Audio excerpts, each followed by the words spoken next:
Hey free-to-play gang, welcome back to another video. So let's take a really brief introduction to the Chimera. Now obviously it's very difficult to gain score, so me at 4.4 million, I thought I was like a big deal, but actually I'm just a double S. And if you follow leaderboard, you will notice that most players, they are probably in like the triple S rank right now. So if you go to the world ranking, the top is 5.4 million at this current timing, and even my score is really top 14 in the world. But there are some ways that I do believe it is actually possible to get EX++. It is just not possible at this current juncture. So the thing is, there is one major bottleneck, and that is the advanced strategy over here, which we talked about in yesterday's video. So all of these will definitely help you to upgrade your account a little bit more. I mean, not your account, but at least fighting all the Celestial Anomaly bosses, all the Wither Messengers, for example.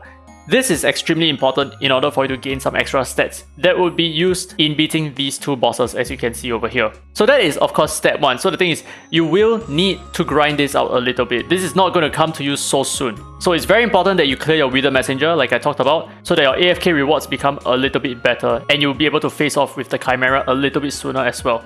But for the most part, there are certain things in this particular boss fight that makes it a little bit pay to win. Now the first is Mateo is actually incredibly essential, because the thing is, there are no speed leads out there that are as good as Mateo right now. Mateo has everything that you need plus a speed lead, which is a 35% speed lead on top of everything else, and he's also an imprisoner himself. So the thing is, Mateo is perfect for this lineup. Let me just show you an example of how broken he is. So over here, I have one imprisoner, I have one non-imprisoner. The imprisoner is going to be the Ahmed. So the thing about being an imprisoner is all of your attacks will land at least 2 stacks of blockade. So if you multi-hit, you will land 2 times the number of hits that you have landed as well. But the thing is, if you're not an imprisoner, like for example Yunchuan, he's not an imprisoner, he will only inflict 1 stack of blockade upon dealing damage, any amount of damage, any kind of hits at all. So it is still possible for you to land the blockade even if you're not an imprisoner. Now, probably another very important thing, which is an extension of the advanced strategy, is this locked on effect. So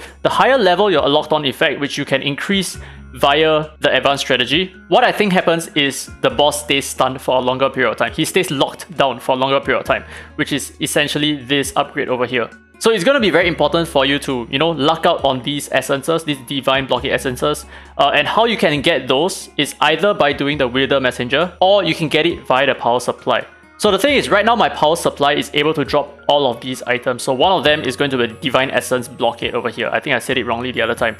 You can get basically all of this stuff just by being AFK, and that's how insanely important beating the Wither Messenger is. Now let's talk about a little bit more exciting stuff. So there's a reason why these 2 espers are over here. So we're going to use these 2 espers just to showcase one very important point as to why Mateo is insanely broken for this content, and he is a must-have if you want to be competitive at all. So you notice Ahmed took he normal attack, he landed 8 debuffs on the boss right earlier on. But now let's take a look at what kind of stacks my Yunchuan is actually applying whenever he attacks. So whenever he assist attacks, he inflicts 1 blockade on the boss. I apologize, I'm a little bit my IQ is a little bit low right now. So yeah, whenever he assists, he will land 1 blockade per hit. So if he triple hits, he will land 3 blockades, right? So that we can understand, because he is not an imprisoner. So that's the most important thing. Let me show you why Mateo is so important. I'm actually not going to put him as a lead for now, because that's not the important part of this showcase. The important part of this showcase is why Mateo's kit is essential. So I want you to pay attention to Yunchuan again, okay? Whenever he attacks, whenever he support attacks, I want you to see how many stacks he's adding to the boss. He adds 3 stacks. 3 stacks. Can you see that? 43 to 46. And now 54 to 57. So why is it that he increased his stack count from 1 per hit, right? So like if he triple hits, that would be 3 stacks. And now he's like landing 5 stacks, for example, on his normal attacks. And furthermore, whenever he assists, he's landing 3 stacks. Now the reason for that is very, very simple. You notice that Mateo has the Spark debuff on the boss right now. And the Spark debuff actually counts as Mateo's damage. So any of your espers landing Mateo's damage would also inflict imprisoner damage. So Mateo's Spark DPS, the white numbers that you see on the boss, like 5,400 right now, that DPS actually counts for 2 hits, or minimally 2 hits, or rather should I say the 2 debuffs. Okay, so the 2 debuffs is because Mateo is an imprisoner. So that's why we are landing 2 of these blockade debuffs every single time we see one of those spark lines appear. So Mateo is incredibly important. Very, very massively important for this fight.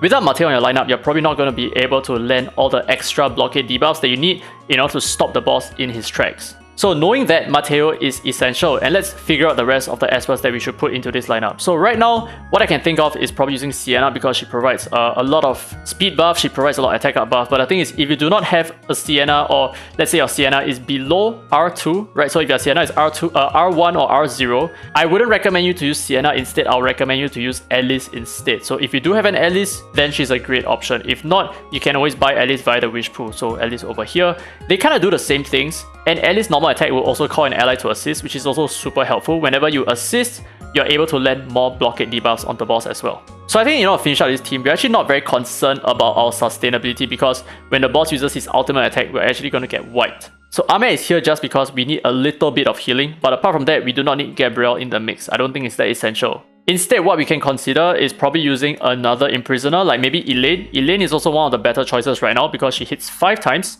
which is insane because she would trigger Mateo she'll trigger a lot of spark debuffs basically. So let's just take a look at this team. It is not finalized just yet, I must say. It is not finalized at all. But I want to see how many stacks Elaine can land on the boss, which is the point of this part of the video. Okay, so we landed the spark, and now from 24 stacks, we went up to 44 stacks. 20 stacks in one single skill. That is crazy. So Elaine is remarkable. Remarkable. Let's take a look at Elaine again. From 87, instant 100 stacks. Now, let me explain the boss's kit a little bit so that you kind of get an idea of why this boss content is so hard. So the thing is, whenever we hit this 100 whenever we hit 100 blockade stacks on the boss, he gets locked down. And for a certain amount of time, which is essentially AP related, the boss is actually not going to move. So it's kind of like the boss is stunned at that spot, something like that. And whenever he gets locked down, this actually reduces the level of King's Manners, which is this skill over here, essentially. So the thing is, what your goal is to reduce this level down to 0, which means you will need to lock down the boss 4 times. 4 times because he starts off with a level 4 King's Manners over here. And that is a big problem. Now, why that is a big problem is because if you do not manage to level this skill down to 0, he's actually going to use an attacking skill. So he will actually use King's Manners over here. Cast King's Manners when his level is not at 0, attacks all targets on the battlefield, and damages 300% of attack. Reduce enemies' defense throughout combat, blah blah blah blah. Essentially, this skill is going to wipe like most of your DPS espers, and you're probably going to lose afterwards. So it's very important that you reduce this down to 0 so that he will only cast Dusk instead of King's Manners. And what Dusk does, is clears all carried debuffs on himself, gains Weaken. While Weaken is in effect, it becomes immune to blockade. When the effect expires, takes extra true damage equal to true damage once for every 1 hit taken during the effect. So essentially, he enters a weakened state. So it's very important that you reduce his level down to 0, which I don't think is possible for us. Yeah, we're gonna get clapped over here. Yeah, it's not possible. So the thing is, wait, what? Is it actually possible for us? I've never ever done it before, and I don't think it's possible. Yeah, there's no way. There's no way unless we push our Elaine somehow. Yeah. So the problem is that the boss has... Yeah, we're gonna get clapped over here. The problem is that the boss has power boost, right? So whenever we deal damage to the boss, after a certain amount of like threshold is reached, he gains power boost, which increases his speed, and that's a problem because now he gets faster and faster and faster. So it's a lot harder for you to reduce this King's Manners down to level 0. It gets progressively harder. So the difficulty here is trying to get this down to level 0 before he reaches his King's Manners. So he's gonna start off with his first skill, which is Lion's Breath. It's just a basic damage. And then he's going to continue on with his second skill, Roaring Fire, which reduces our defense by 5% per stack.